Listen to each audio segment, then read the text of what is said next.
before I forget. Okay.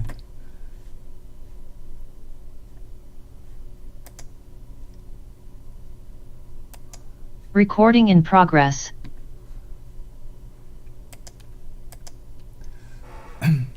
Okay. Hello everyone. This is our lesson 45.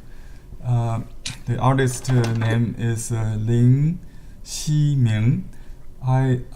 My dialect cannot distinguish the sound with or without the G, so you should pronounce it better than me. In English, you have this sound, the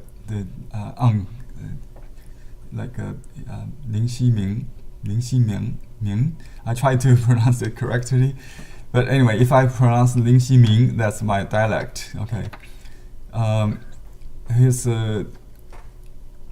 He's an artist in Shanghai, but he was born in Zhejiang province. My father was also from that province. He speaks same dialect as him. He was a son of a folk artist. His father is a furniture painter, like a decorative lacquer kind of art. So he started to pursue artist career as early as in his teen age. He started with his father to do lacquer painting, and at the age of 16, he enrolled in a private studio of a local artist in Wenzhou. He was born in Yongjia County, and the nearest large city is Wenzhou, where he studied Chinese figure painting from I forgot the name of his first teacher. Anyway, later his teacher actually was trained in Shanghai's the art academy. So later he studied with various masters, including Qi Baishi, Wu Cangshuo. Wu Cangshuo's student, Wang, I forgot Wang something, in Shanghai, and his teacher also and friend also include Lin Fengmian, the principal of the art academy in Hangzhou, and also Huang Binghong, and many others. He learned from various artists in his time, also including like Wu Guanzhong, Li Keran, Shi Lu of the Northeast regional school. Like this one is a very typical example of Shi Lu's Chang'an, Xi'an school. We probably would go to that school as well. So he learned the kind of Li Feng, like a plowing stroke with this, I won't say shaking, but very rough kind of brush strokes. And he developed his own style in the 70s. But before that, he was a paper cutting artist. He does wonderful. I wish I have the picture here. I can show you. Okay, so let's show his paper cut work, and that has a strong influence on his simplicity style, minimalist style of landscape painting. So it's basically two colors in paper cutting, black and white, or color and the background, white. He reformed the traditional paper cutting from a decorative art, like the window decoration, into a storytelling art, fine art. Like he can do very realistic socialist realism, to meet the demand of the time in China. He was inspired by actually the woodblock printing, the revolutionary woodblock printing, which is very popular in the communist revolution as a propaganda. It's easy to produce as flyers and magazines and things like that. Actually, he worked with a publishing house for children. So first in Hangzhou and later in Shanghai. So he until the 60s, I think. So he did many children's book illustrations, and one of the book my family subscribed before the in the mid 60s, when I was a little child. I remember it's called 小朋友, Little Friend magazine. So he worked for various children's publications. So that also contributed to his personal style in brush painting, I think. And see his paper cut landscape in black and a few green and blues. Very simple, very direct. So his brush painting has that kind of influence from folk art, like a paper cut, and the cut, but he still belongs to the literary school. He's a poet himself, and he write ancient literature, and he learned from literary school artists, like I mentioned earlier, also. And beyond that, he also learned from Western tradition, especially the post-impressionism. He was considered like a Chinese Matisse, especially his in his paper cut.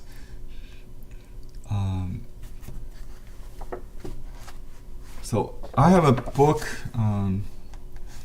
with all his landscape paintings here. I scanned a few of them for the class. You can download it all from the Dropbox link I sent in email. Okay, I try to show you the detail of his figure painting.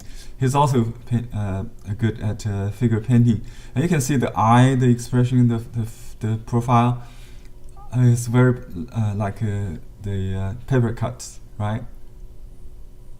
The black white kind of. I don't see clear.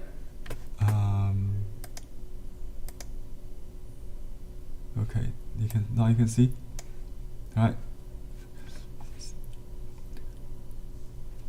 So let me go back to this book before I just turn it away.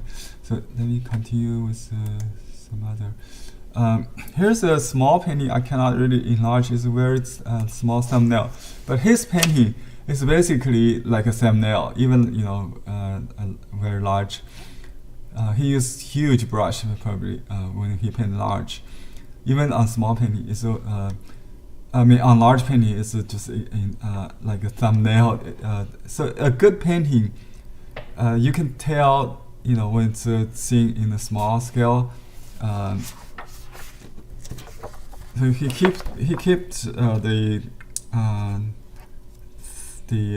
kind of impact, like the simplicity of black and white, no tint, or dark and light painting in his. But you can see he borrowed the watercolor concept from Western painting. Some like lighting, reflections, which we don't see in traditional painting. So he has a motto, what is the quote for his own? That's to keep consciousness in modernity, modern consciousness, and national style or national spirit, Chinese spirit. Yeah. So this painting is similar to the one on the corner here from this book. You can see it's very watery, very wet. Okay? He's very good to take advantage of the absorbent raw paper, unsized paper. So that's, you can easily tell it's absorbent, unsized. I would think it's a single shine, but it's very good with the watermarks. You can see the little white line. You cannot see from the video screen, but I can tell you the strokes. Between the strokes, there's white line. That's a characteristic of the water star shun. So I'm going to use that. So you can see, just like Qi Baishi does his shrimp, that kind of paper. So he learned from Qi Baishi's works that he see in museums and galleries around in Shanghai. He used the same kind of paper for landscape painting. He used a lot of style, just like Shihu, like we talked last week. He borrowed many style from flower and birds painting.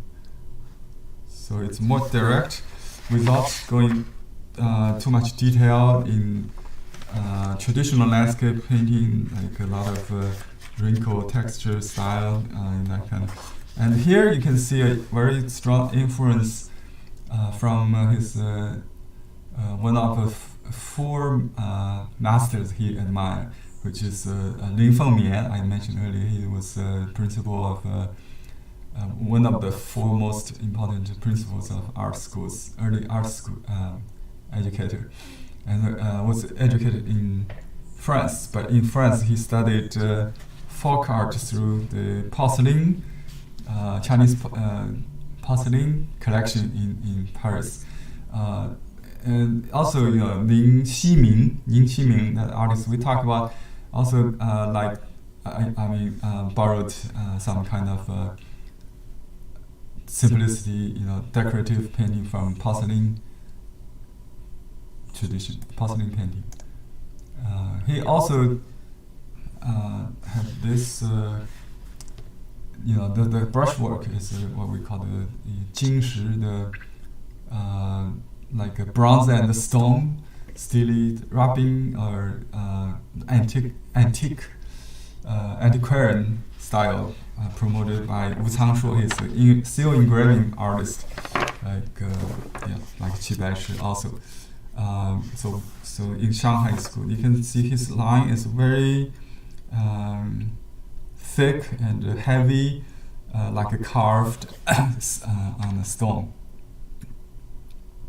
And he used soft brush, large brush. And I'm going to use this short handle brush. You can use super wash brush, magnolia brush, or kind of large soft brush. If you got, it should work. Okay.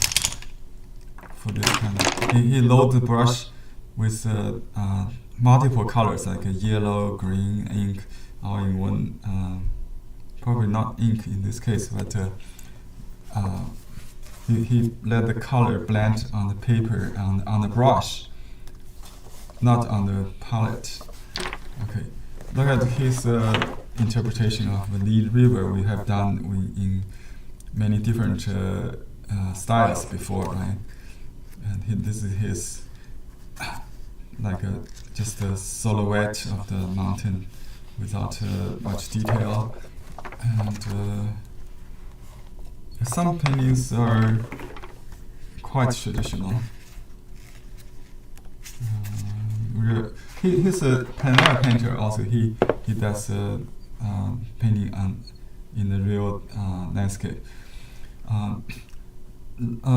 I've been still at this painting this morning to determine the steps he does this kind of spring blossom, and I kind of detect it because you can tell this process by following the brush strokes, and if you know the characteristic of Chinese paper, the shrine paper, you can probably tell he did the pink first. Yeah, so he doesn't have to leave a gap for the pink to fill in that, right? Maybe he did still maybe alternating. This could be added after this bottom is done. So it's all possible. But he would basically use wet into wet, ink break color or color break ink when the previous stroke is not completely dry. So he controls that bleeding for his advantage, not how to say, not be scared by it. When it bleeds, it's good. And he has also dry brush stroke contrast with the wet, so a lot of contrast, the cool and the warm color indicate the lighting. And this is a very traditional willow, but he's very good at contemporary willow, like this versus the traditional. So just paint the feeling, the impression of the trees, like this also. You might think he has influence from Fu Bao Shi. I would agree definitely with split brush, but he used more. I think this one might be mulberry, but in most cases he will use rice paper. Okay, and this painting I gave you in the handout already. Probably it's what we can do, and he is good at lake painting, lake view painting from his hometown, and in Jiangnan or the Yangtze River, lower Yangtze River Valley area, there are many lakes. So he does the willow with water the best. See, he also do this kind of see the willow tree here, and mountain villages.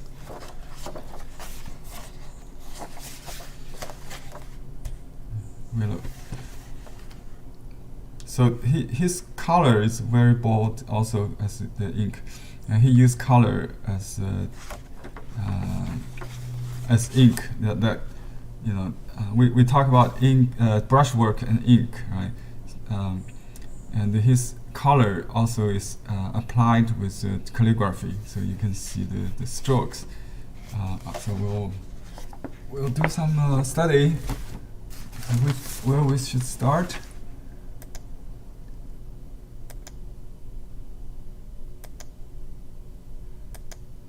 I think something like this would be good, or this. Let's do this one with a boat, with sailing boat. Okay, and this is vertical, so we can probably do it in horizontal.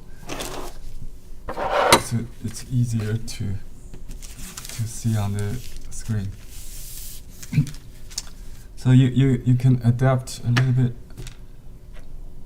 Let's see. We have another one. This one.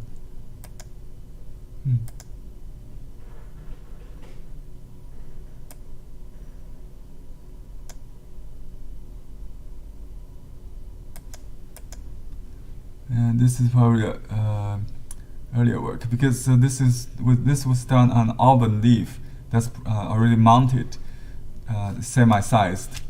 So you cannot really get that wet into wet. So he just did with a more detail kind of, and because it's a small scale, maybe he used a small brush.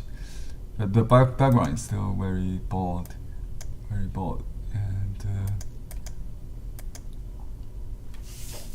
Yeah, I think it's easier to just keep the composition, because when you worry too much about composition, then you probably cannot concentrate on the brush work.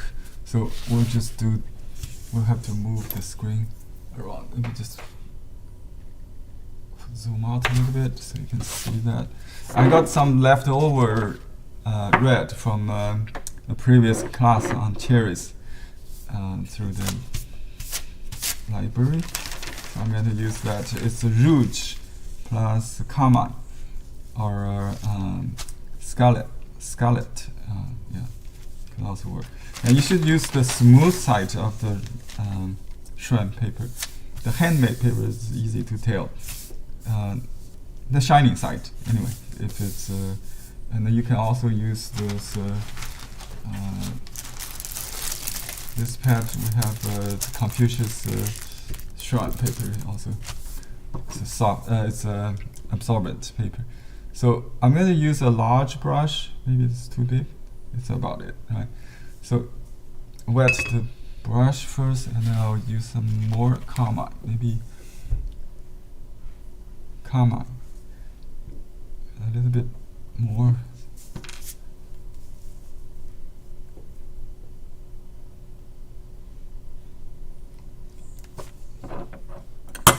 Do you want to?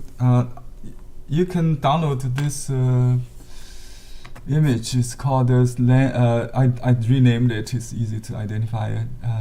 Lakescape with Spring Flowers, number 6. In the folder, and you can also just enlarge it in the email if you could. I'm not sure if that works, but I'm going to show you details like this. Why I think the procedure. Okay, from this tree, it looks like he did the dark first, because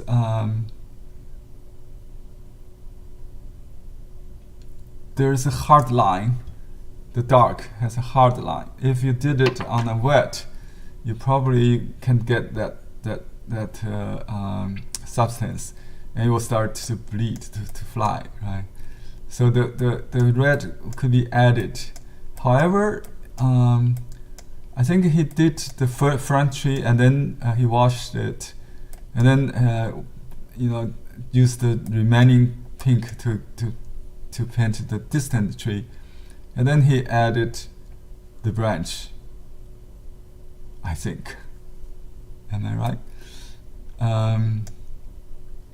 Otherwise, this watermark, let me see. It looks like underneath of this tree. I have to be a detective to tell. This could also be okay. You can wait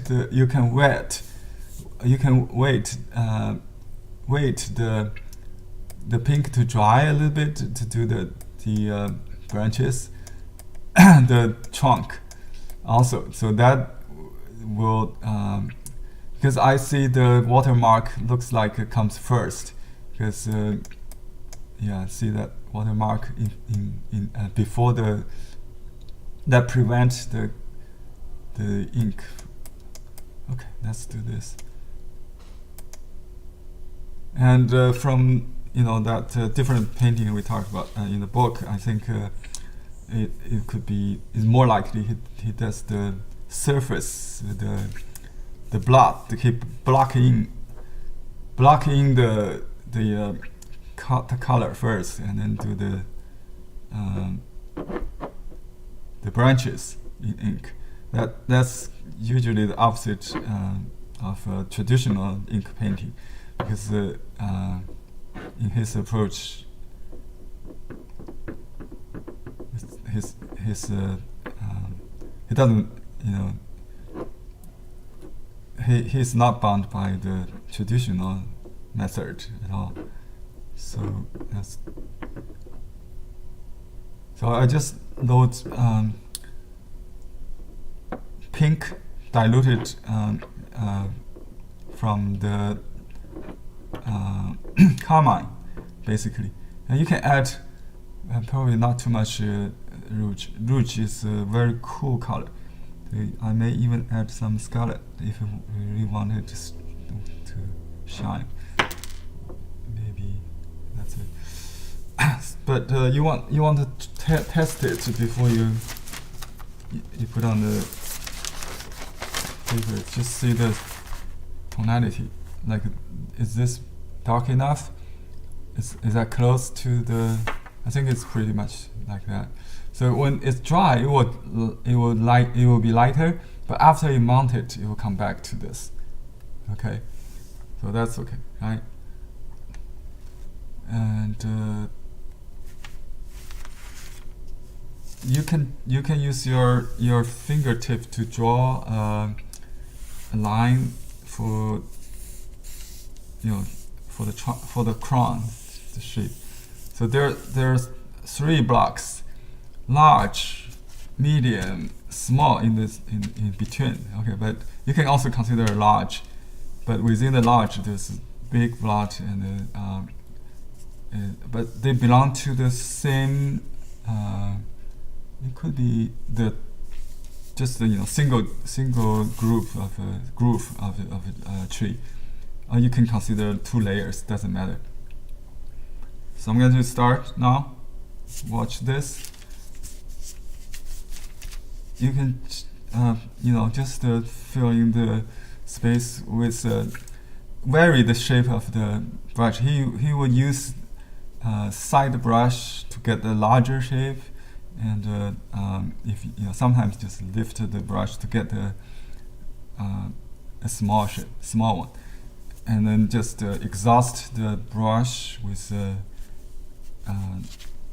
like a side. When the brush is dry, you need to be careful not to tear the paper by you can rolling it. Maybe just be very gentle. You don't have to use much full force. You can go slow because Qibai does his painting very slowly, right? And when the brush is dry, you go slower. In the beginning, you can go back to fill in some color, but not too much, because that could destroy the rhythm sometimes.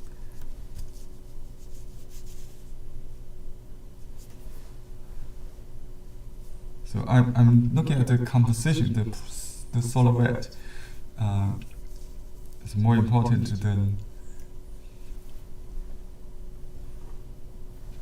the white space. Okay, the white space is very important.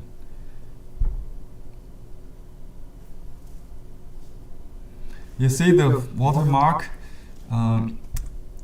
You cannot combine 2 strokes. To avoid that, you need to do all the strokes in a continuous movement. So they're minimal watermark if you want. If you do one and you lift, and then you'll see a big gap. I know some of you did the crab on this kind of paper, and the shell is supposed to be 3-stroke, but those 3 strokes are continuous. You don't lift the brush and reload, especially. That will create the unwanted white space between strokes. That's not very good. You can wait it dry a little bit, but he's a fast painter, I think. He take advantage of the momentum, so the ink is going together with the color. So you can use a let's see. Maybe I just use the same brush. I just put some pure ink. Just see if I can finish one. And okay. I imagine if I put the stroke on this wet area, it will. If you cross the wet and dry, so you definitely see the smearing and non-smearing effect. So you have to Okay. I think we try to save time, so I will just use a hair dryer to dry this part, and maybe use the iron. The iron could be more pinpoint the area you want to dry first. Yeah.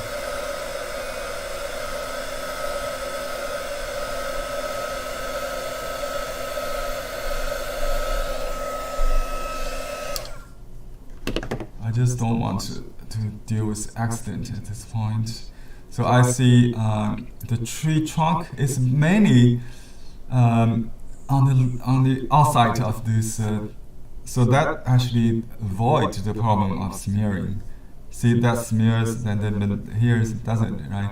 So you can just stay away from the red for a while, and then you can go back when it's dry to add more. If it smears, you don't have to, go in. I expect that. I just want to show you. This is why I'm concerned. I'm hesitant to. I was hesitant to do that right away. And you can blot it. That will help. So the best practice is to dry to the extent not too smearing, and use the brush with less ink also.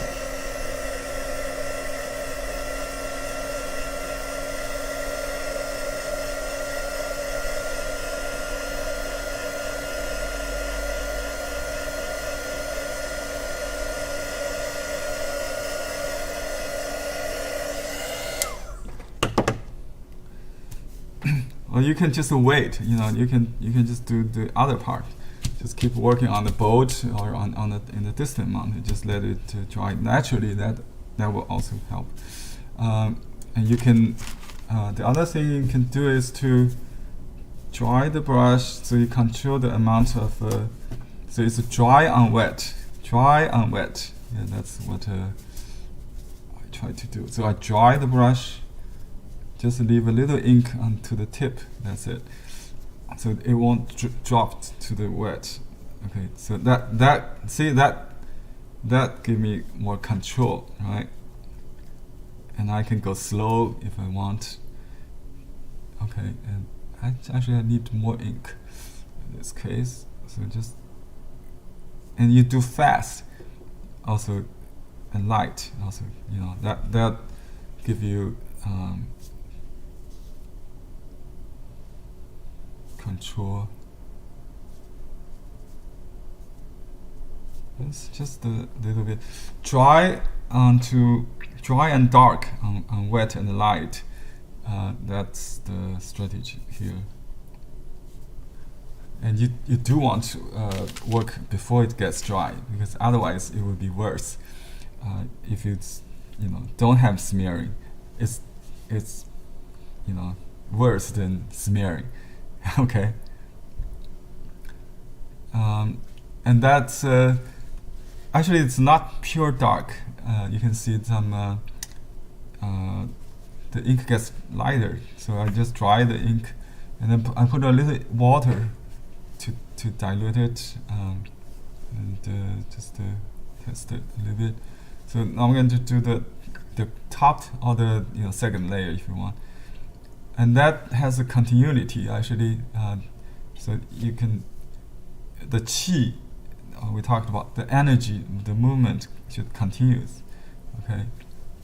And that, as if it was blocked by some flowers in the front, and then continue on the back, right?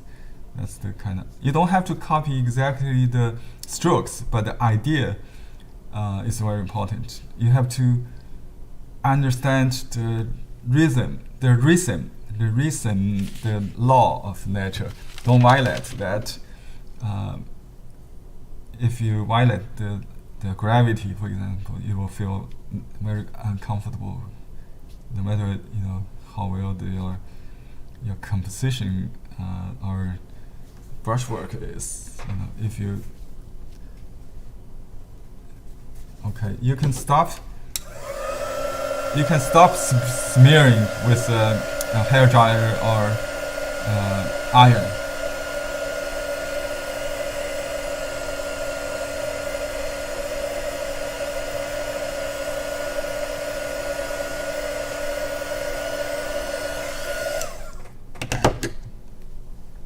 before it gets completely dry, you can still add a little accent strokes to that. So dry and wet constantly complement each other, contrast to each other, and the kind of balance. If it's too wet, it don't have the bone. If it's too dry, it's too drafty, right? Too rough. So it's better to have both. It creates visual interest with the dry and the wet. Okay, and it has a rhythm, so it like there's a gradation from dark to light, and could become lighter and lighter to create an illusion of distance or area, aerial or atmospheric perspective, right? So that's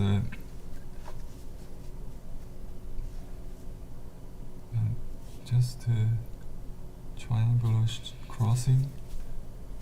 This is still wet. Let me try a little bit. I can see the water.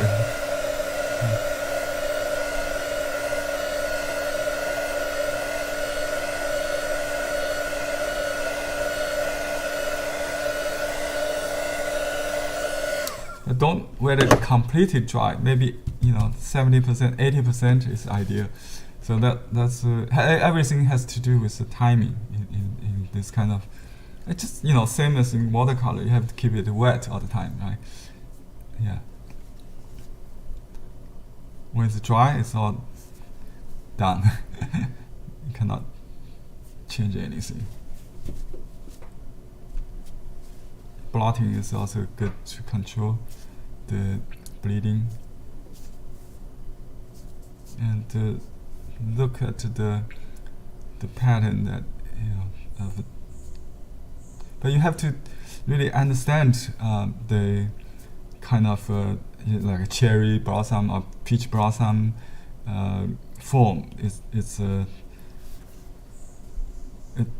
kind of knowledge.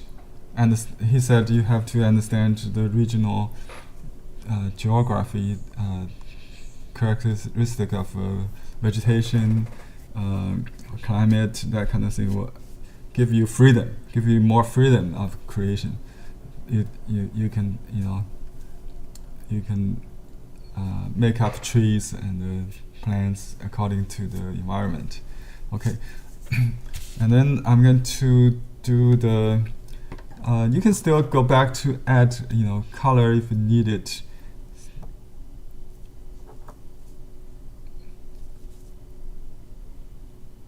Let me see, do I miss anything? But be very careful not to destroy the original momentum. So I'm going to draw with the remaining ink the river bank. Okay, the river bank.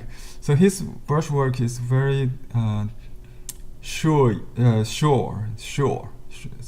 certain. Okay, so just pay attention on composition, not just the shape you draw.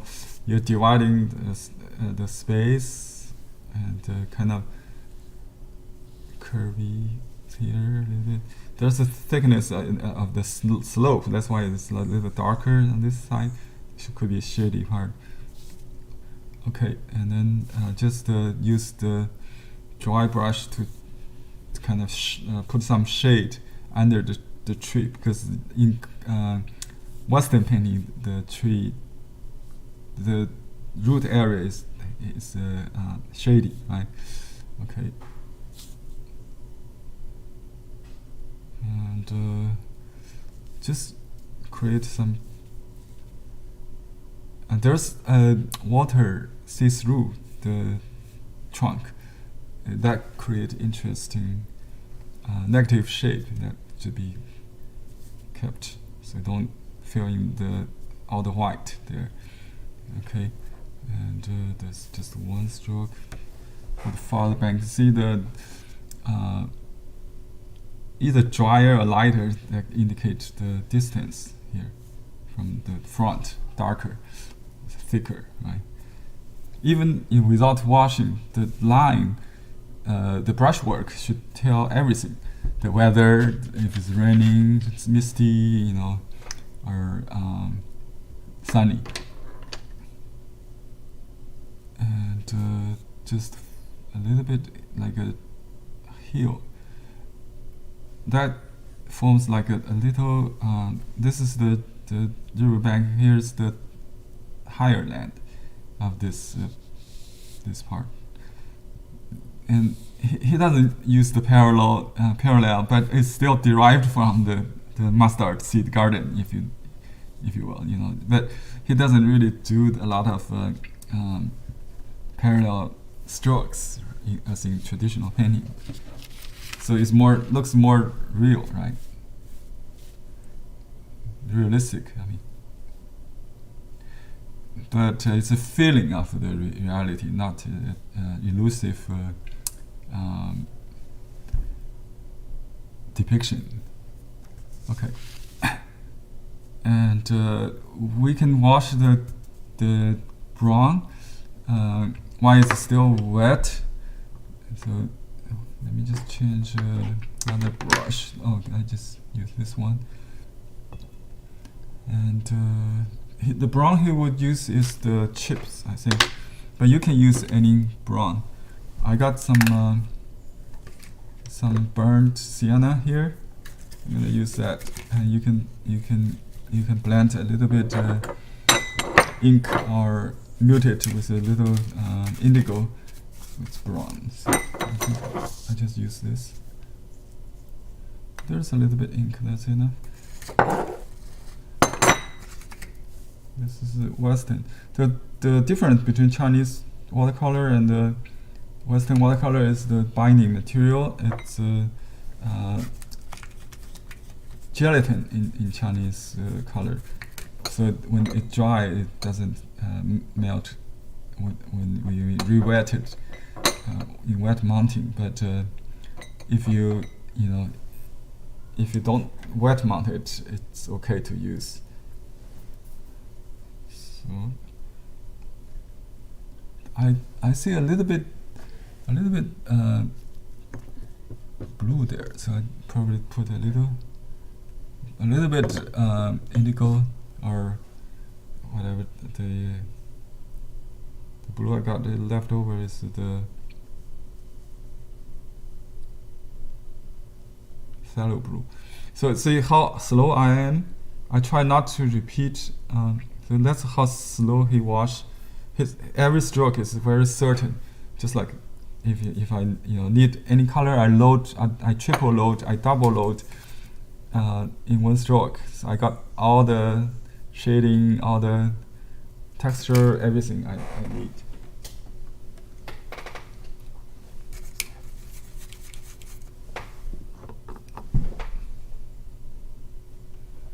Okay.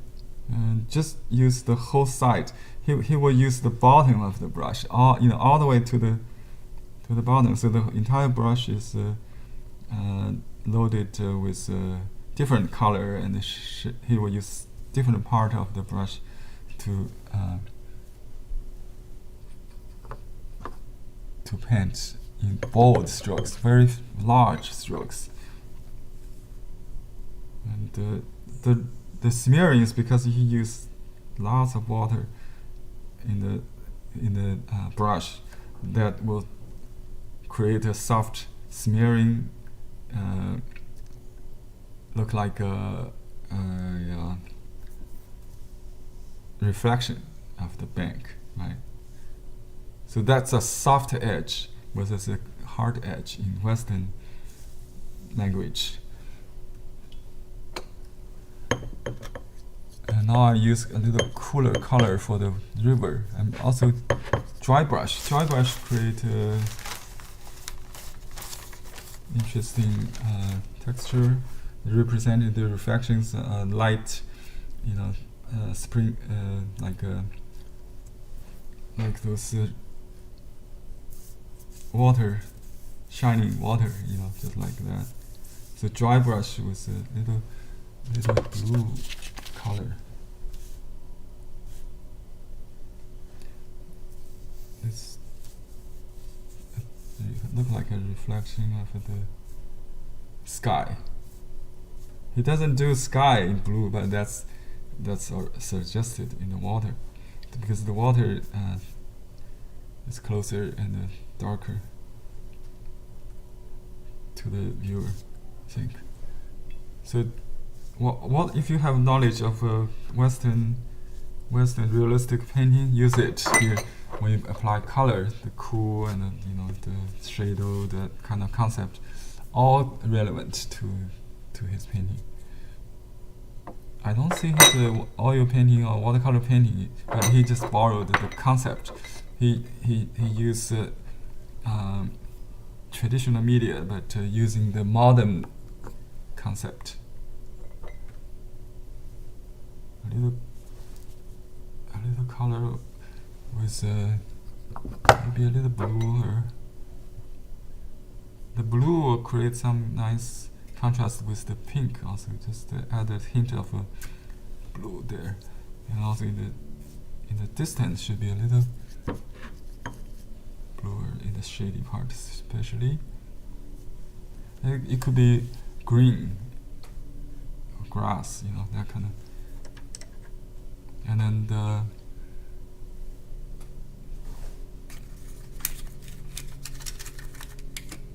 the whole blot is one stroke. I tried to use large brush, maybe 2 strokes, and depends on which direction I want. I got a darker color there, so maybe I should go this way. I'll just feeling enough kind of flat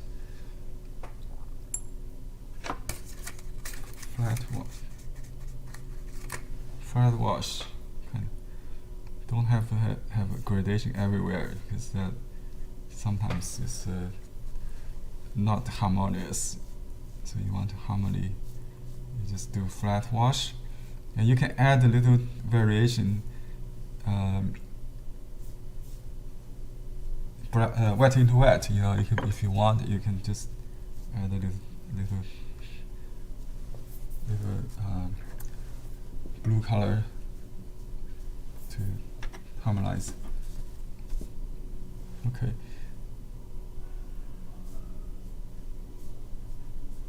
Just accenting a little bit blue, but not too much. Okay, and leave a lot of white here in the water. So that suggests the water. Basically, there's no water or sky in this painting. You see a little bit hint. That's probably the printing. In the photograph, it's not white. Like this paper is not white against this white, right? This margin. So that's how much color you see in the photograph. So you don't really paint the background. So before I do the boat, I will do the river probably, and that river is shaped by the bank, so it goes like a little S. So there's some I missed it. Maybe I should add a little bit. So see, the solid part, the painted part, usually shapes the shape of the empty part as well. So that, let me just make that a little bit higher, maybe. Hopefully, just to make that line, not a straight line at least. So that goes out, and that forms a nice turn right there. So this is a narrow part. So the river is not like a equal band of white, right? So I'm going to do this part, and then the part. So naturally, he would just use the remaining color of the near lake shell to paint the distant one. So you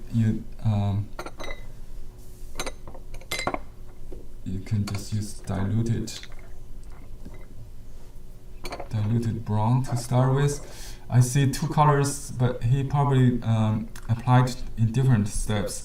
So one is warm, and then the cool on top, representing the greens. So the earthy part is under it. Maybe this color has a lot of grains in it, not very smooth. Let me get some fresh ones.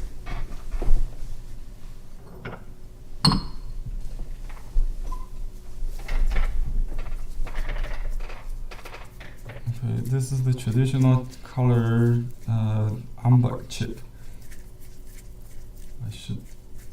You can use a little warm color, it will melt sooner. And I just need this much. And I will use a little bit indigo maybe. This is indigo chip on the tip. So maybe we can do it in one stroke. Let's try.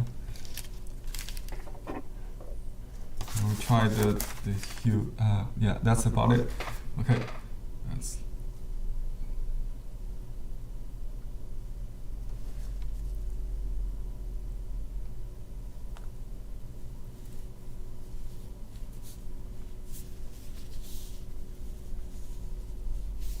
so just one stroke, and then one stroke come back to. You can repeat if you want, or just overlap, and then you just, that's it. That's how simple it is. Just a few strokes, and then add more blue, not amber, just the blue to finish the real one on top or farther ground. So you can start on this side and then just pour it to the edge. I think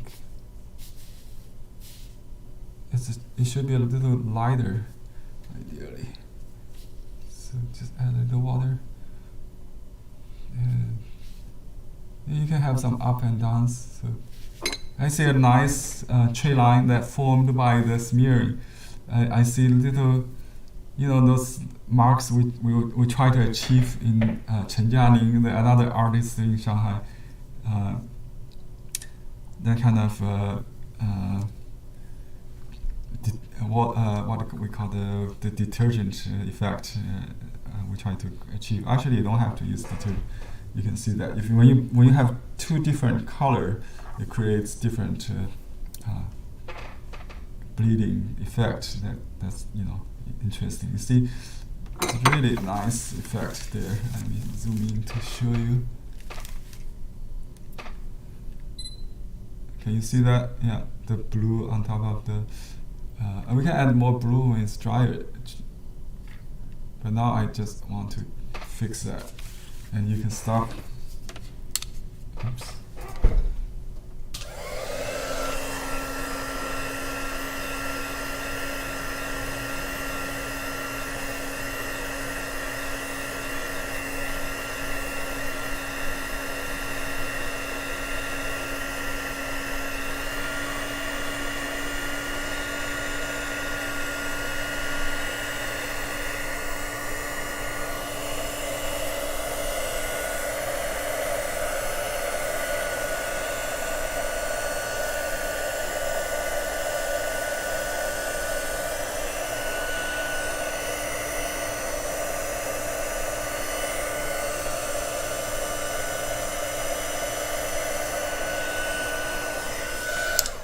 Okay. Looks like too warm, right? We can glaze it with dry a little bit. I'm going to do the boat, the sailing boat. Okay.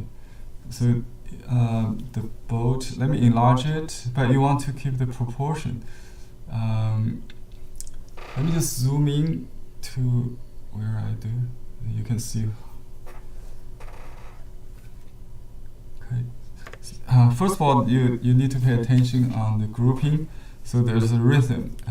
When you have three, like we talked in my library class on Tuesday, when you have three cherries, you place them two together and one separate, and they should communicate to each other. Okay, the same idea. So I use a smaller brush. You can use a stiff brush or the small detail brush. And I use a relatively darker ink, not maybe, yeah, dark enough. Should be not the purest. The one on the left should be lighter. So we can start with the front one on this side. This one is very close to the edge, actually. So it should be on the third column. You know, if you divide it, not in the middle. It's very likely you put it in the middle. I almost did that, but not actually in the middle. It's right here. Okay, and you can paint. I think he did pretty large because it's his style that he does birds. I mean, and boat larger than life because that's his feeling. It makes there's a style touch. Like I'll do something like. I do the sail first, just to capture the size. You know, if I do the mast or the spar first, I may be too timid. So I want to make sure I do a big boat. So I make a intended mistake first.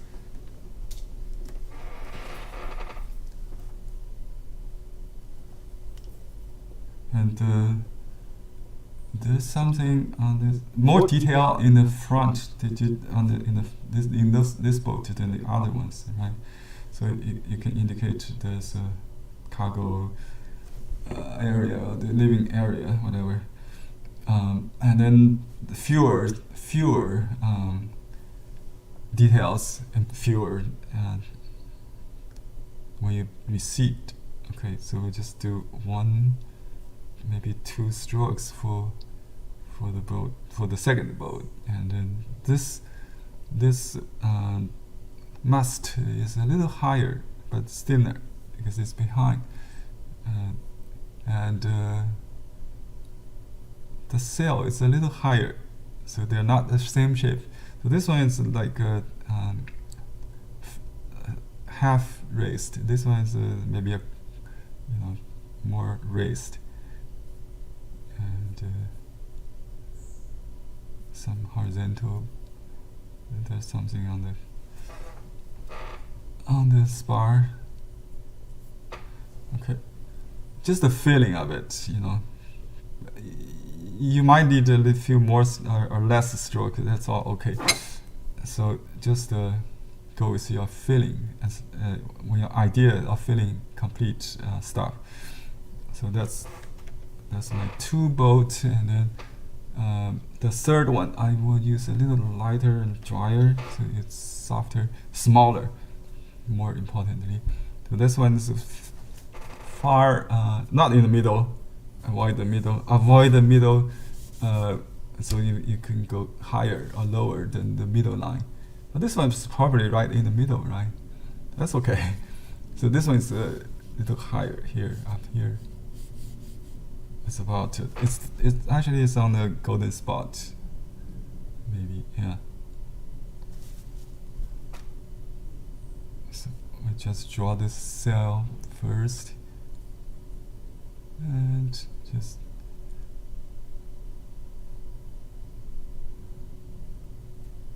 without the horizontal line is fine because it's far and we don't see that anymore. It's a little too dark. How do I do? Blot it. That's all I can do. It's okay, you know. And you can use a little color to color it on the shady part, the body of the boat. So the sail is white, right? So just you don't have to fill in all the blank. That's really, really important. Just to highlight the line a little bit, and just one stroke. Just try to show the pretentiousness, unintentional, spontaneity. So kind of combine them somehow. I just use color. Anyway, so that's it. I need to go back to add a little more greens to the hue. It looks too brown here, but I need to fix that. Just iron it. I got a hot iron here, so that's easier to. You create some unwanted pattern. Okay, that's the disadvantage of iron. So everything has their some pros and cons. So you can use a hairdryer instead of the iron. Okay, let me go back to add a little. Before it gets completely dry, I need to add, if I need to add. Okay, you can still add to it.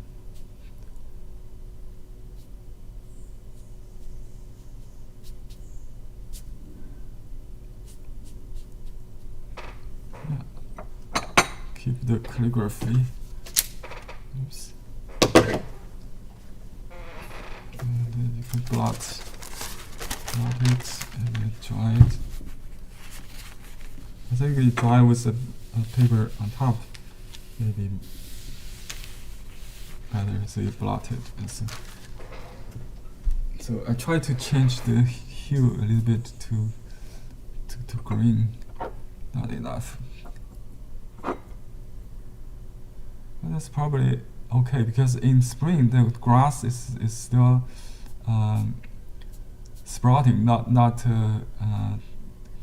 yet covered the ground, the soil, the yellow soil is yet. Like in California, it's yellow without the grass, and turns really green in the late spring.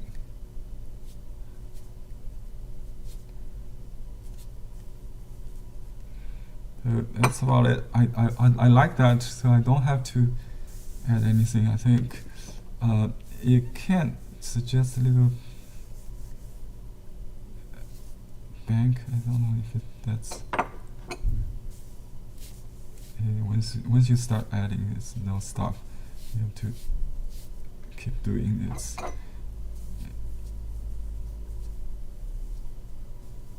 It looks like another corner of the peninsula or something.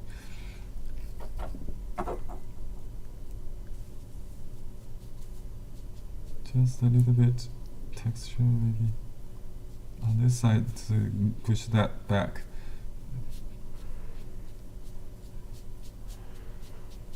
You learn from my mistakes. I wish you don't copy my mistakes. You just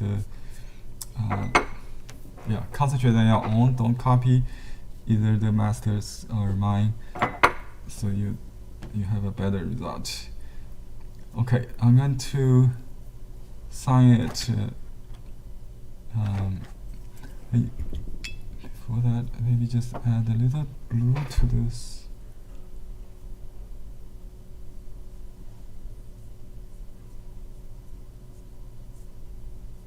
Just make the white stand out a little more. Maybe.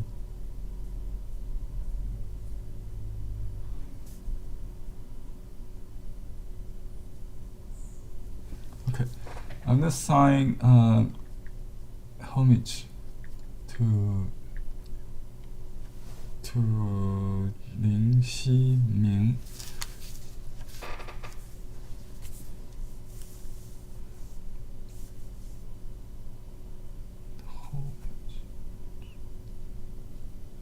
Oops, you cannot see.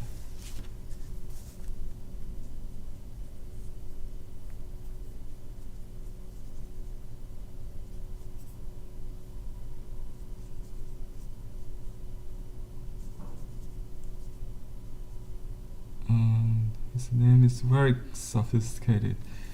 You can copy his signature if you like, but you can also just write the standard script. I already give you in the handout, right?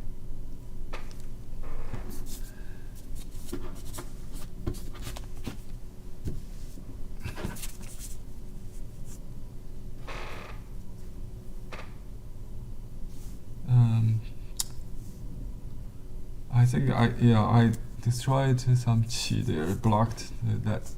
Probably we will force the river to turn. I have an opening there. Then compared to the original, my river turns to the right. So I'm going to close this side. So the river turns. Force the viewer to turn to the right. Right.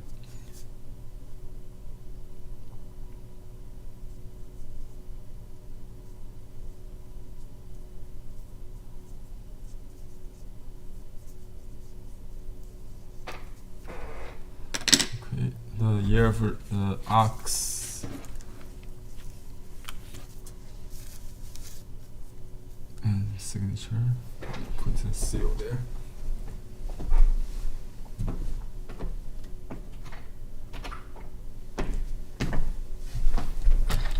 Oops. Kicked my camera.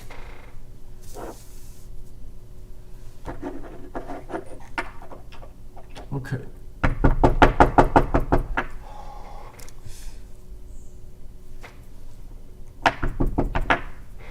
Use a very small seal because in landscape you're supposed to use a small seal so the landscape looks large.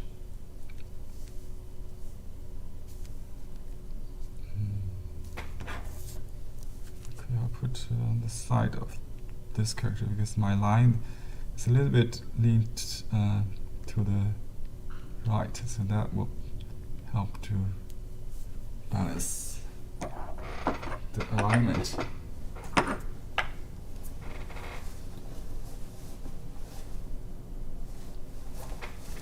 Okay, let me zoom out so you can take a overall look.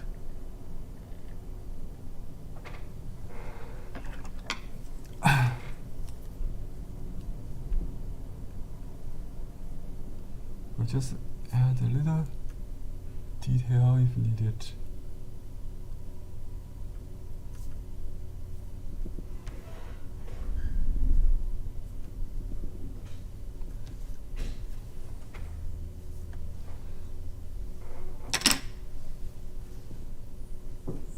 That's it.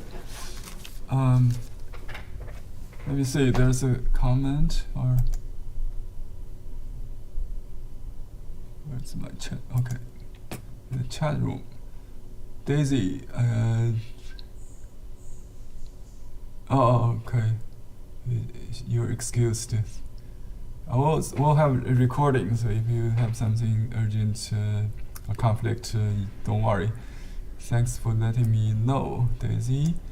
And if you have any question, you can unmute yourself now. We can answer that.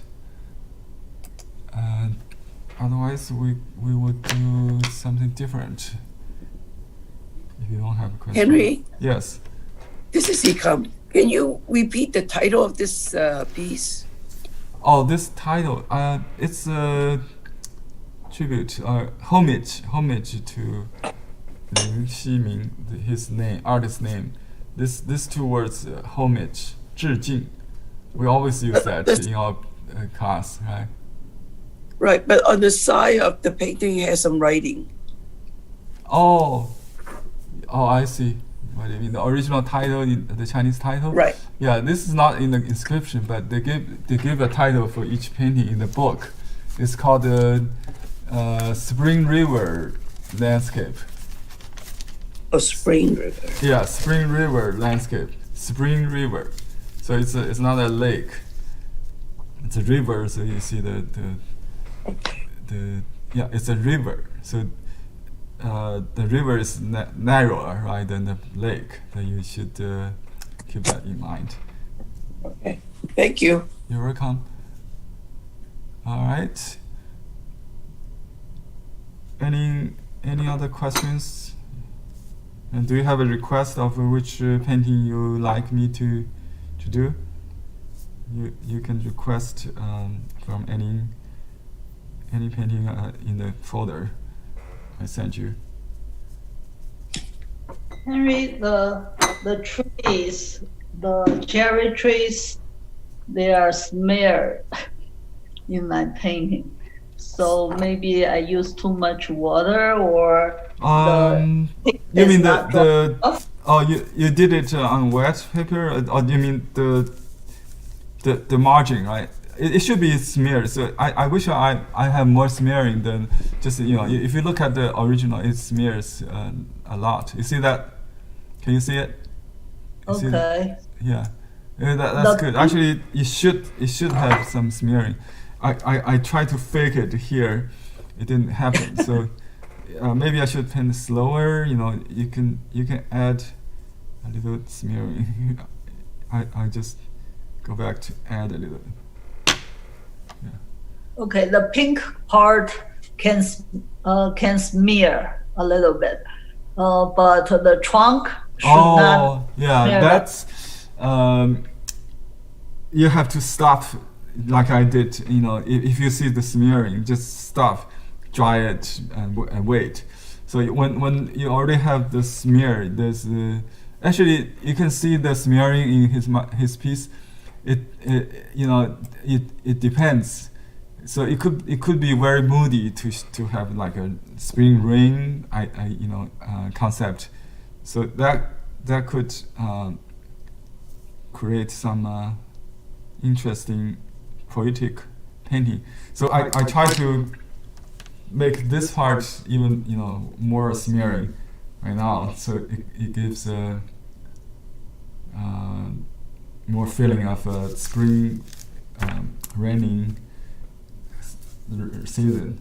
I think we have a lot of rain here in California in the spring, also during the time. So I have to see if you could show us. Let me see to give you more suggestions. You can. You don't use white to cover. So if it's Okay, if I it's show it to shady, you. it could be very dark. Let me. I don't see the flowers. I can see some top. Okay, I see. Yeah, it's not too bad. You can add a little pink to the. It doesn't look that bad at all.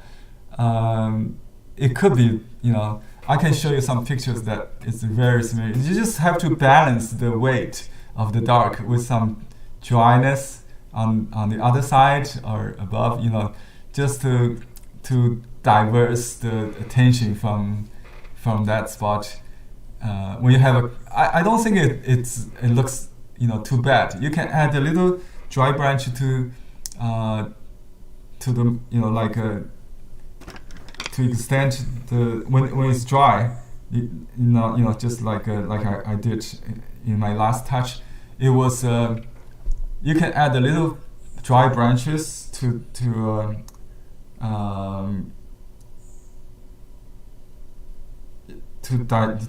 disperse that weight a little bit.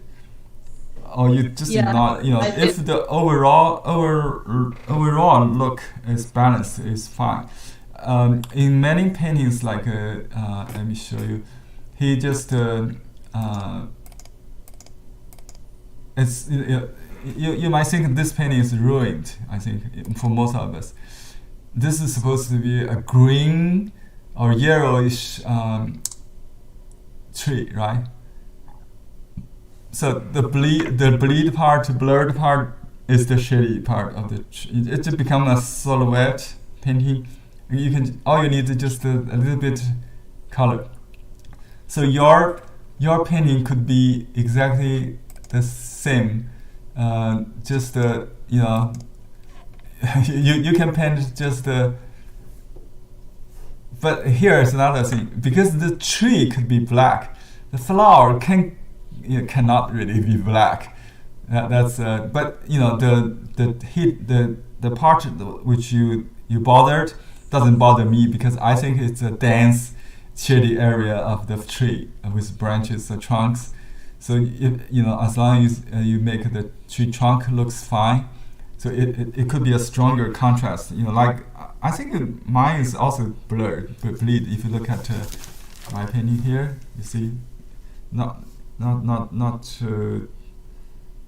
as good as the master copy, but you can just give you some idea. Like don't be afraid of bleeding. And look at this. Again, this is a willow tree, but it could be it could be willow before the peach blossom. You see what I mean?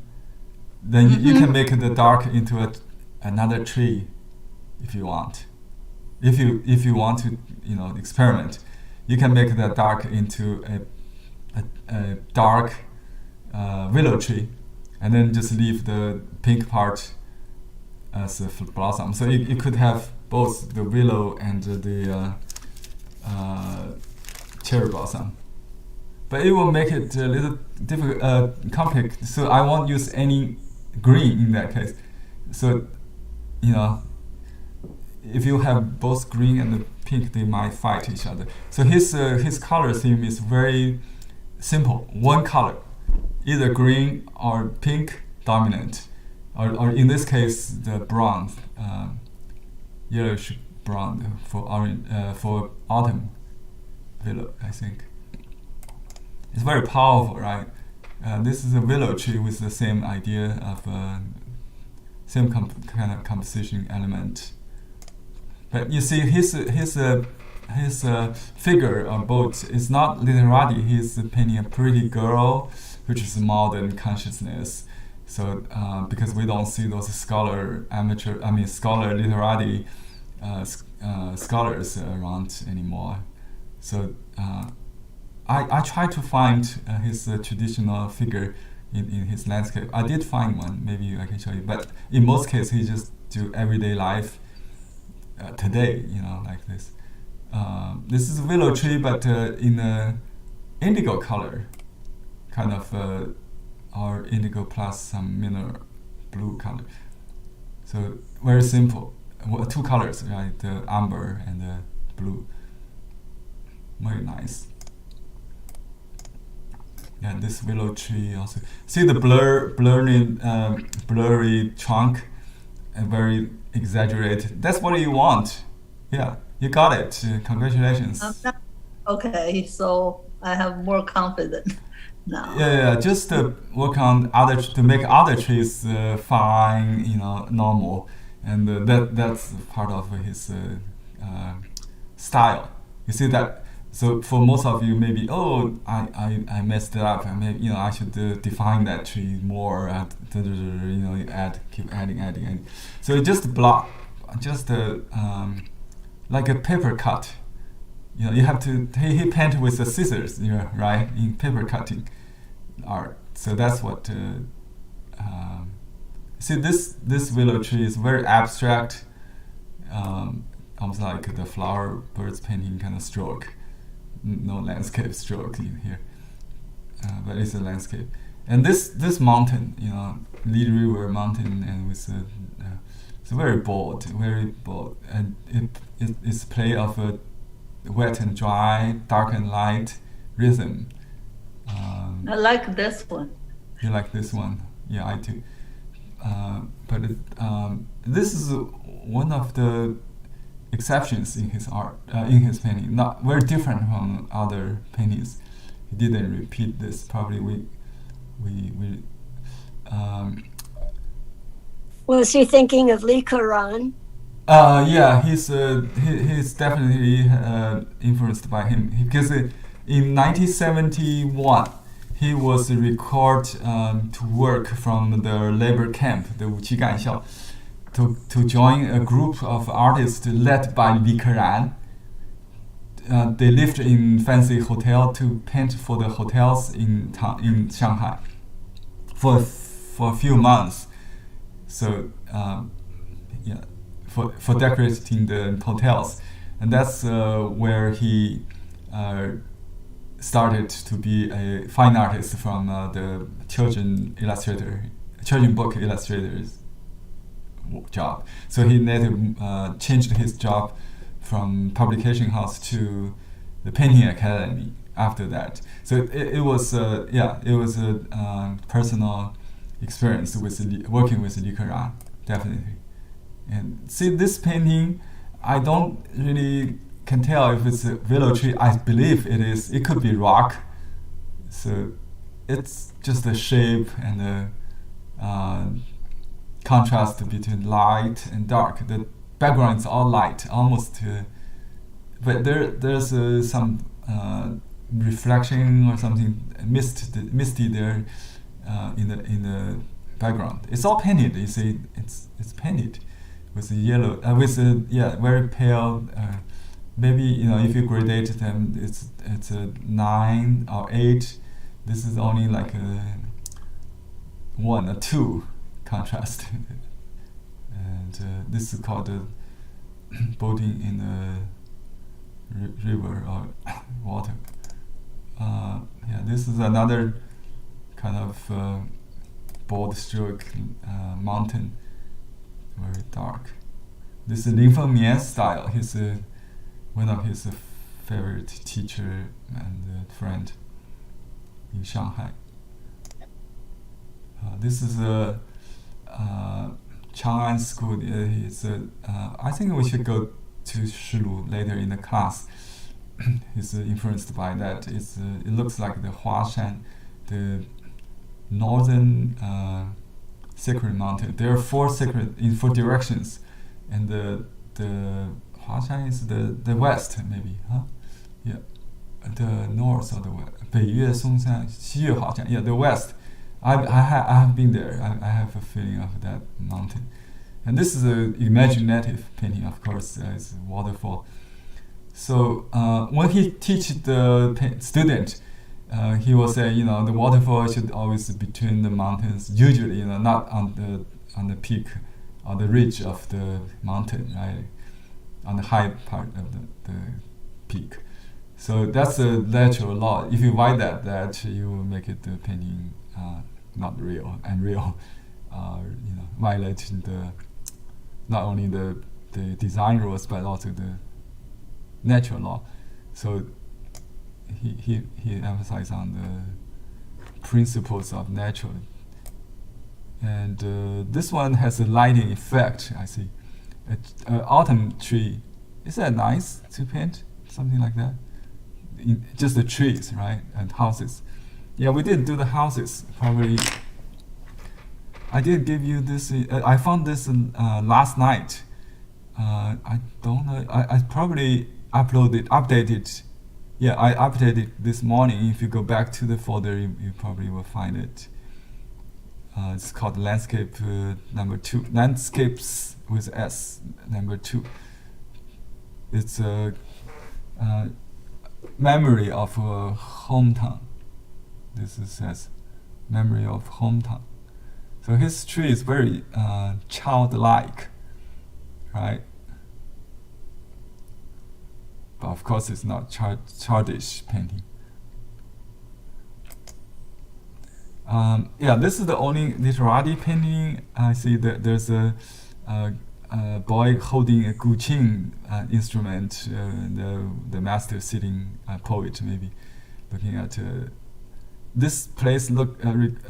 Remind me of the Huangshan, Yellow Mountain, the welcome guest tree, but he does this in a contemporary style. You can see the ink is on the left side, indicates shady, and the color is on the right side, facing the light, source of light.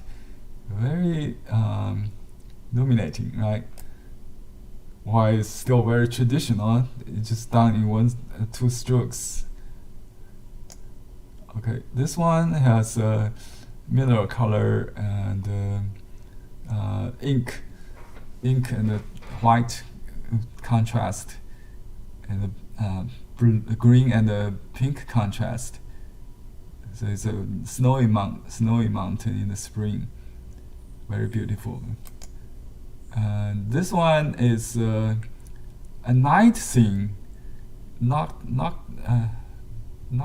I forgot the term. You have a genre in Western painting to do in night. In Chinese opera or Chinese painting, we don't do it in dark. We because you don't turn the light off on the stage, right? So we don't paint with all black. So, but you feel like night because it has the title saying 交窗夜雨图, looking at the rain in the night through looking at the banana trees outside the window in the rain. Banana trees. So they are these are banana trees. So he did all this in indigo color, and then just a little ink there.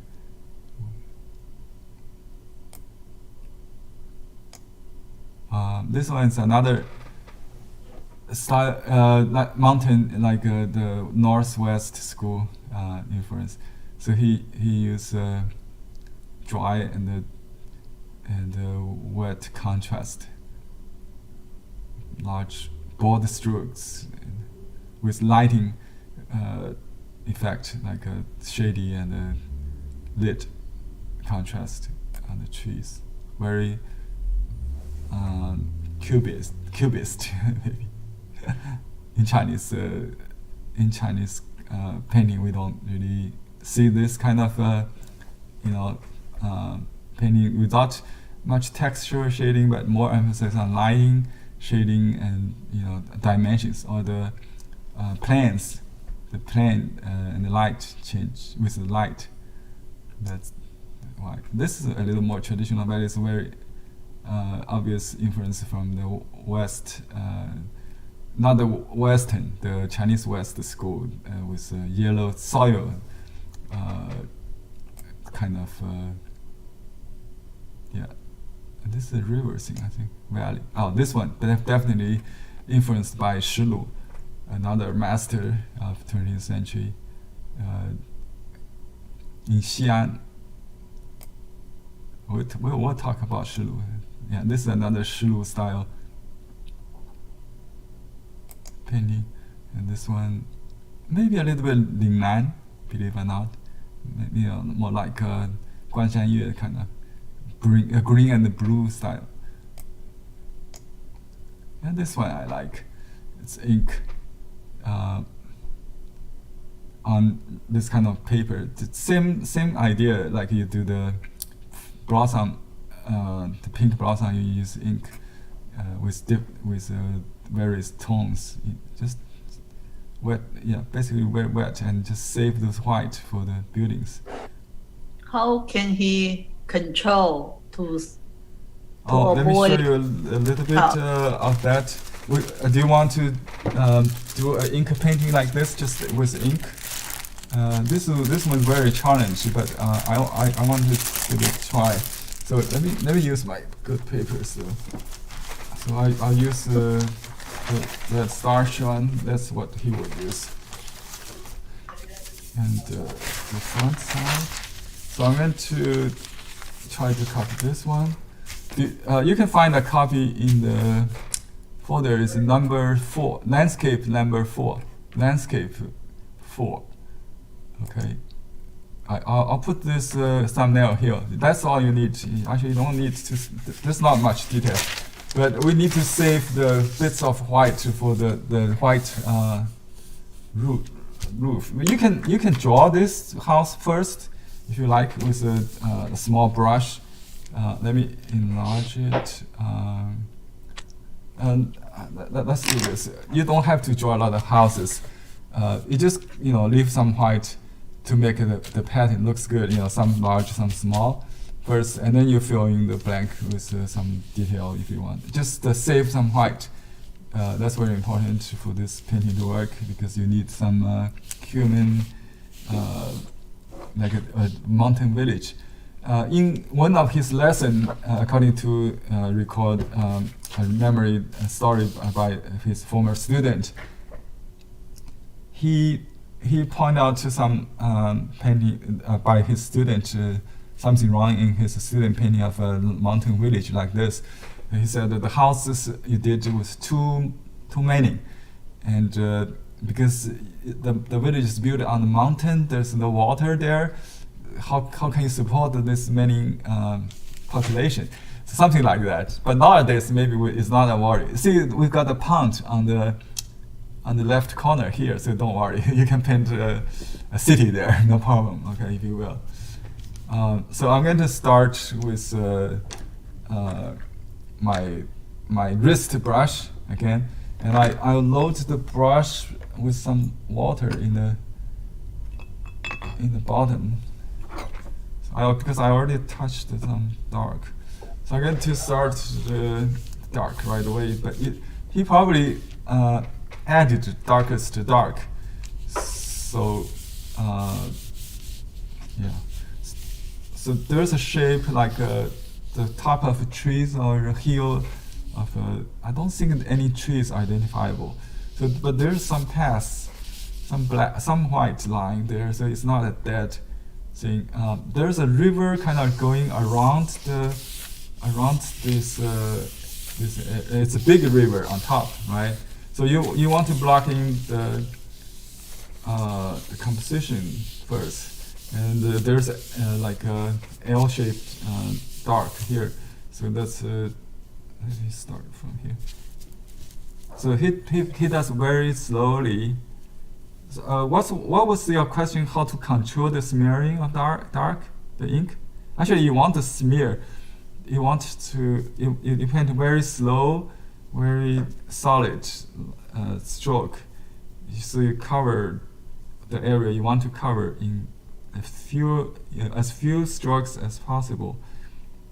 Just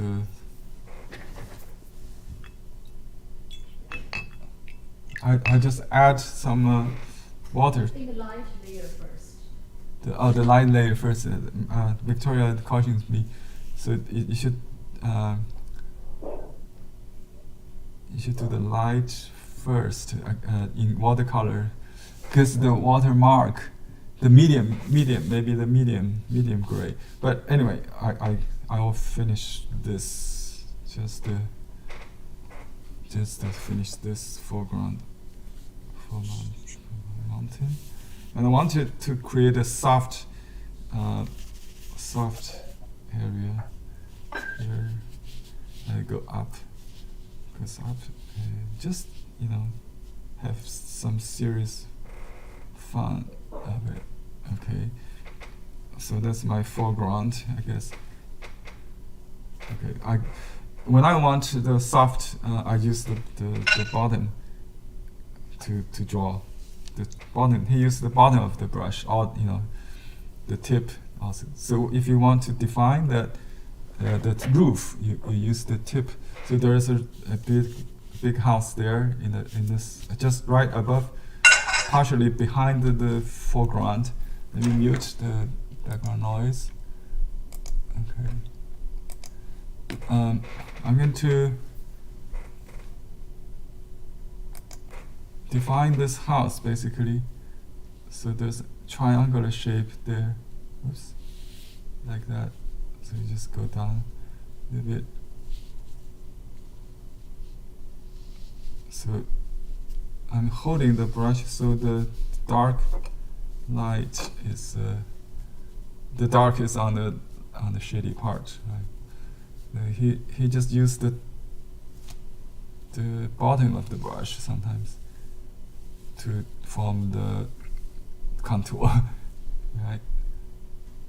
So dark against light, dark against the light. This is another. If you keep going, you will have the bumping dry stroke. Now you see some white there. So if he goes back to this area again, when it becomes lighter, and you can carefully save a few white spots while eliminate other unwanted ones. And on this paper, if you repeat this,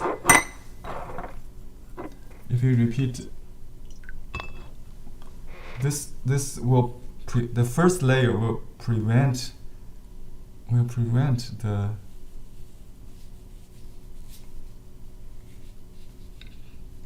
late layers. It goes up. Don't have to repeat exactly. Okay. And okay. And here is another dark stripe. It's let's see. This is a big yard with wall. Is a walled house here. So I do the roof here. I just squeeze out that roof and then the gate there area, and it goes all the way here. So I'm negative painting, saving the white. Okay, and just do another horizontal tree line there. Okay, and another house in this area. So I can save the whole area for now. Just plotting some trees.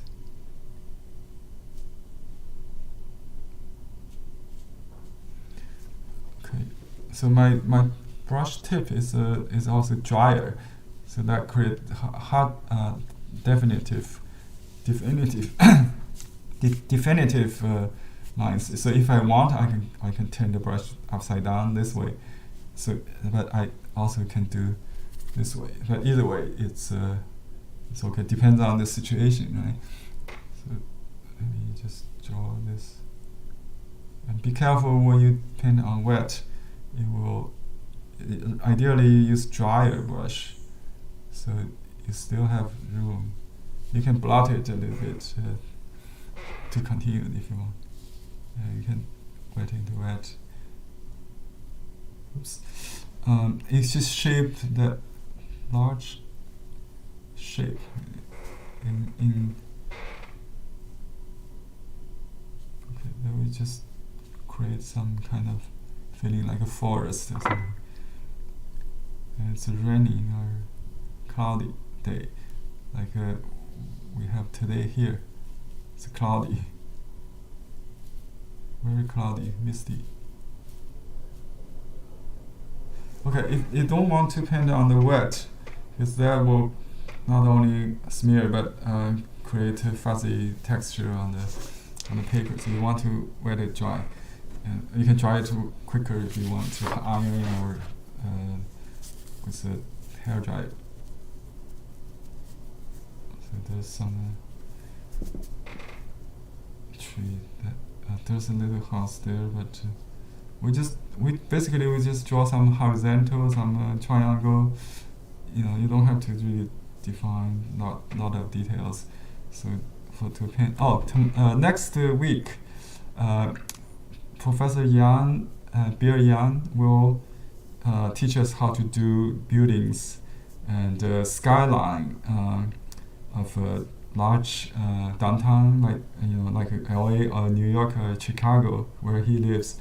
So this class will start half an hour earlier than normal. So we'll start 9 my time instead of 9:30. So adjust your time.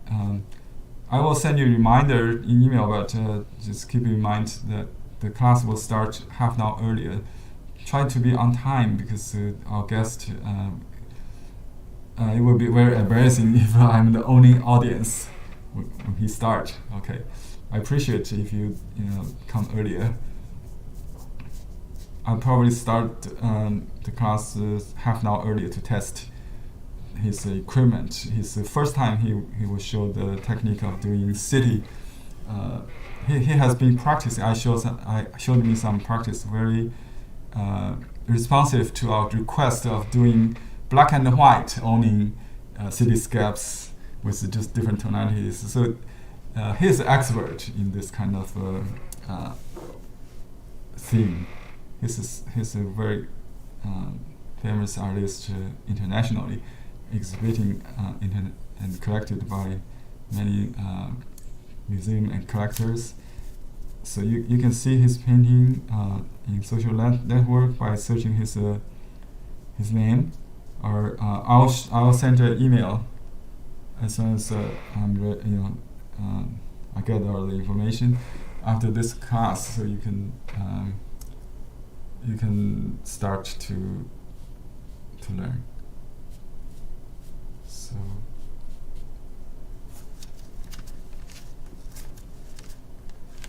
And that horizon is beyond the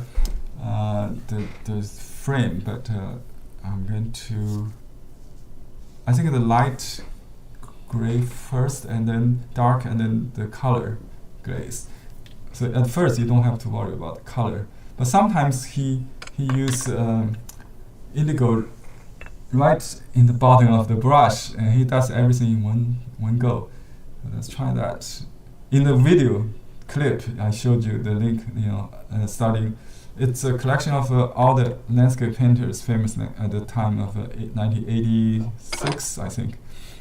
But he showed a few strokes in that, and one of the strokes is painting distant mountains with color and ink. So I just put a little indigo there. And let me see. So I got both ink and indigo together. So I'm going to just draw the horizon line, or whatever you call the river, distant river, in one sweeping stroke.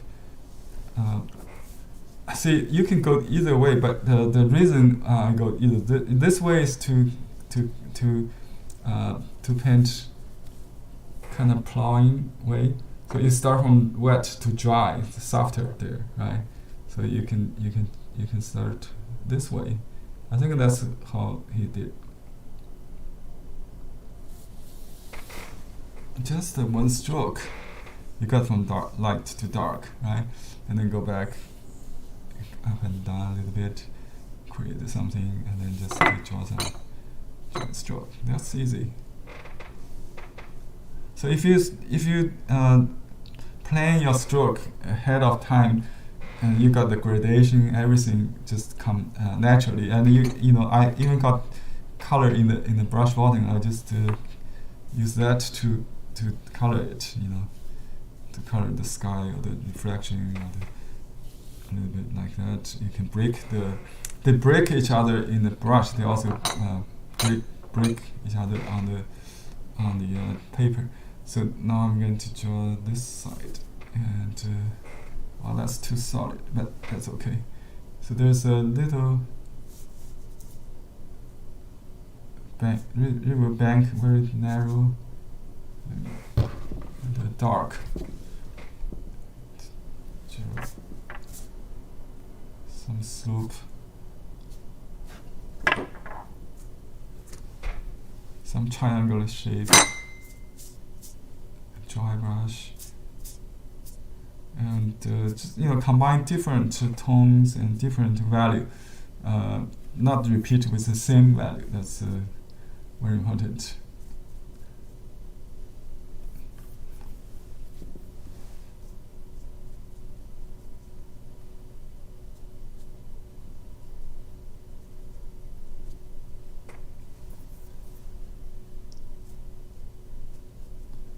Try to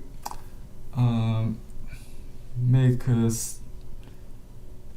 combine shapes into silhouette, then doing all the details. So there's a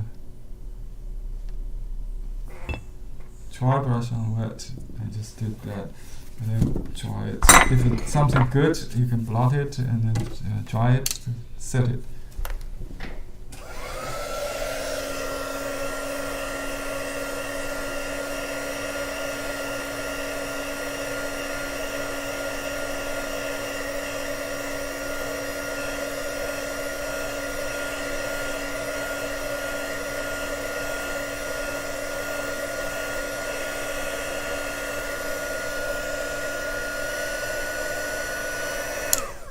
Okay, and to add a little sandy island, something like that, very soft.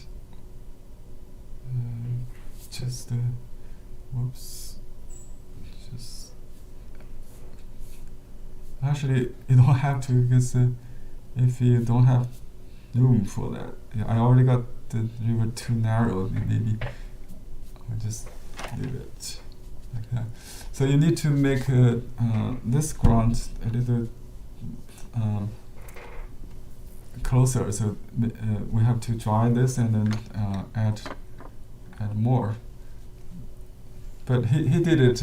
He's so good at the value. So if the value is right, you could just finish everything in one shot, one step. That's ideal. If you go back, that's accumulate ink. That's not his typical style, but it's a fix that we can certainly do. But let me wash this area and some color glazing. Maybe after dry it, so just blot it with. Let me use a piece of paper. Oops.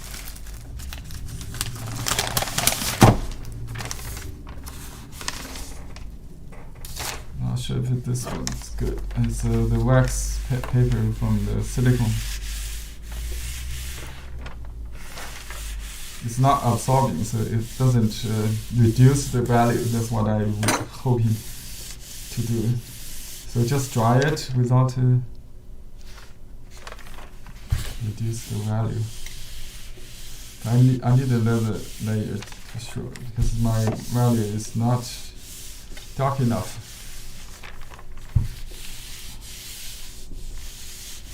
He probably did two layers in this. But some part is only one, so that keeps the energy,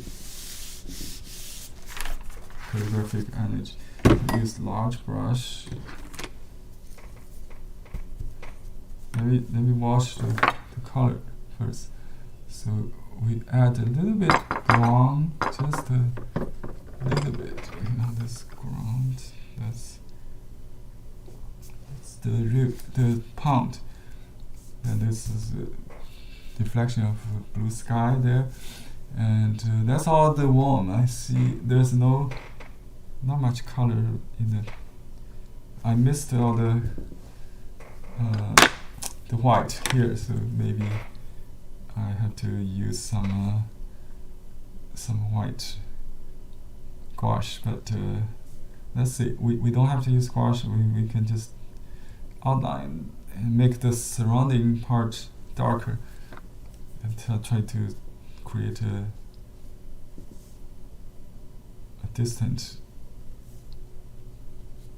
house there.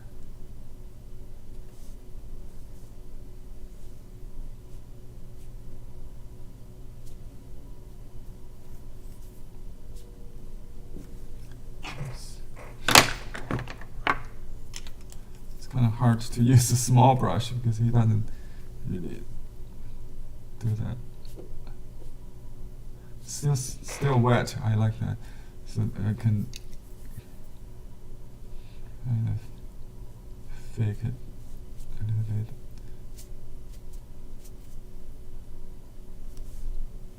So I try to put some shading back to some dark. I just use large brush. The whole area here. And you want to squeeze out the roof.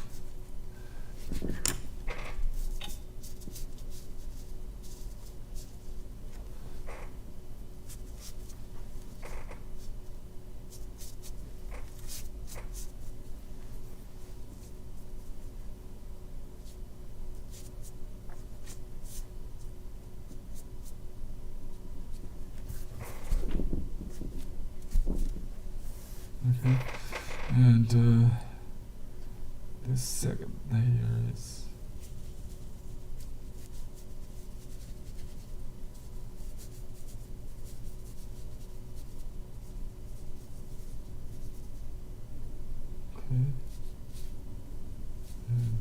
So in the mist comes from the river down under here. So maybe just a little bit shade there.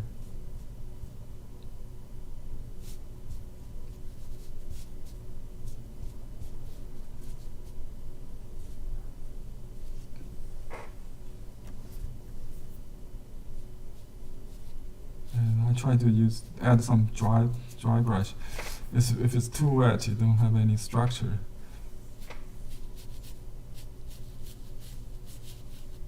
But you could also destroy the whole scene if you add everywhere.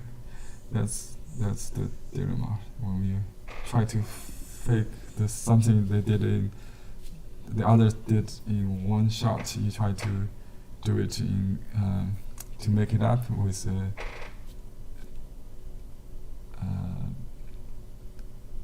a process, like a copy.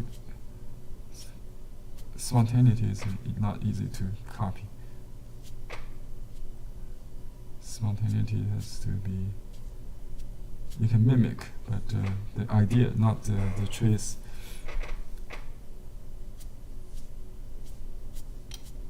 Okay. And this part is the front, could be a little higher.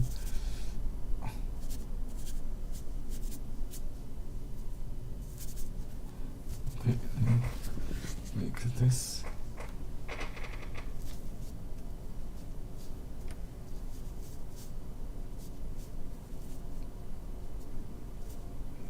Okay, the ink looks very different when it's wet. It would be drier.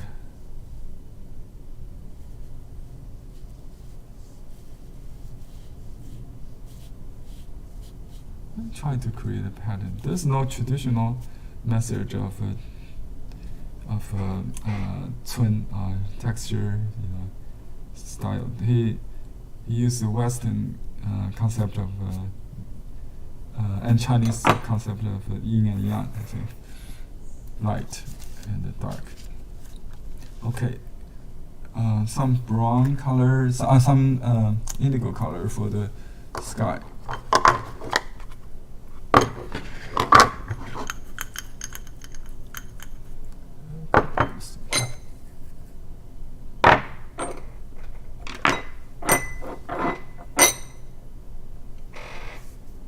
Okay, this is like a reflection going down. It's the reflection of the mountain or trees. And you can have some horizontal ripple and then continue, something like that. That's a pond. We don't see that in traditional painting, the reflection of the sky. Okay, now the building is basically white, so we just add a little bit, maybe a little bit glue to it. The white wall is shaded. Okay, now I should have a gate. The entrance of the home. There's not much window or things like that, and very few detail like a tile or some eave or some, maybe just a little window there. I think we can have something to suggest the house in there, maybe. But like I said, it's a small village, supposedly in a mountain, not a big city. We'll do the downtown New York or Chicago next Thursday. Very exciting for me to learn, because I was an urban painter to begin with. See, I did my first exhibited work is the bridge, the Yangtze River Bridge. That brings me to fame and in the school. And Mr. Yang is how to say, the graduate from the same school. He's much older than me, of course. But my father many years later, when they met in a party, he recognized him by name. Also, he added, "You are the artist who draws well." So he remembers Mr. Yang as a school principal. Many years later, Bill told me he's very famous young artist in the school. Everyone knows him. So next week we will start half an hour earlier than normal, okay? Because his time in Chicago is 2 hours earlier than us. He's in his late 70s, I think, age. So we need to consider his not to disturb his life rhythm too much. Okay, I'm going to finish by where? Oh, there's a signature on that corner. Let me just add a little glue. Oops, touched.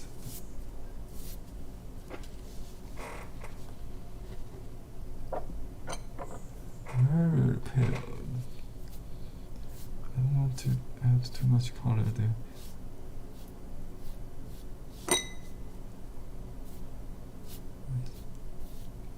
You should suggest paintings outside the frame. Okay, so that's my improvising copy, not prepared. You know, his painting is not easy to copy. Anyway, so this is it, I think. Close it area. So we need to make a. You know, when you look at when you finish and you look at the whole thing, maybe from a distance, or I'm looking at the mirror view from the zoom. That gives me a better view. I can immediately tell what's missing. So this river is too white here. I need to fill in a little color. Alright, it's not going to bleed. Okay, we just passed 1 minute past the time. I'll finish in 3 minutes. Okay, if you could stay, if you leave earlier, no problem. I'm going to wash this area a little bit and leave a little white suggestion of water. So this is called glazing. You use very light color to glaze the ink overlapping, not to exactly repeat. You could be less than what you paint, or a little more, but not repeat exactly. Okay, and you can glaze the whole thing if you want, you know, with a little color, but don't have to. Okay, let me just leave as little as possible the pure white here, because this is a shady area. So we just do this, and here we got some more shady area. So you can use the ink, color to eliminate unwanted white. You can make the wall a little shady than the roof. Yeah, that's better. Okay.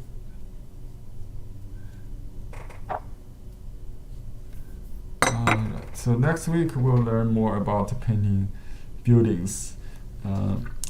Just the buildings, like the skyscrapers in this kind of ink monochrome painting from a master, a living master in this field. So I'm very honored. So we'll start 9 o'clock next week. Okay.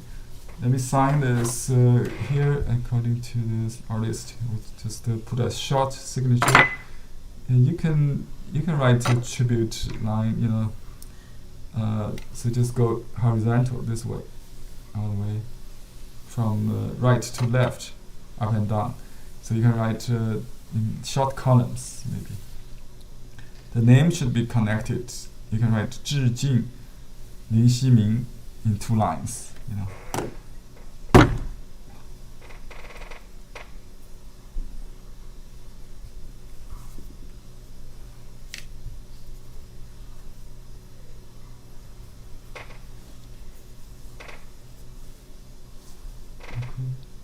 Or you can just put 仿 林希明. It's easier. Mimic 林希明.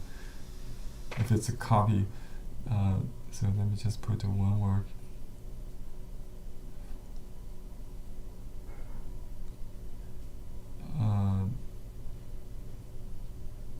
I just create a rule not to divide the name, so it's kind of hard. Okay, so I have to put the name in 1 word. So maybe 致敬 two characters is better.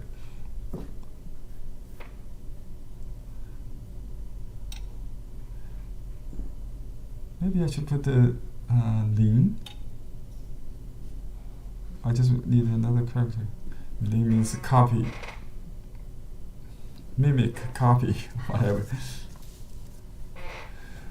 I just need another word. You can say tribute or homage, 致敬, and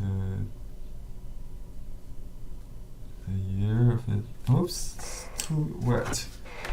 It's still wet.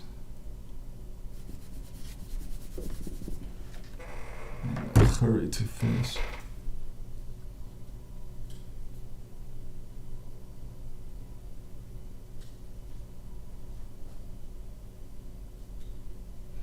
Okay. And small sealed ideally would be preferred. You can see how small the seal is. Okay. That's it. So thank you for your request pin. I really like this piece, by the way. I wish I would do better next time. So Yeah, I like it. Thank you. Let me see if the chat must go. So Barbara is left. Okay. So for those who want to submit work, you can go to the online class site at ning.com, ChineseBrushPainting.ning.com, to join the after class discussion, and also to preview the next class. Okay. Henry, can we use milk to block the house so it won't smell? You can, but not necessary. I think if you save it, it would be the best. Like experienced watercolors, they will not use masking fluid.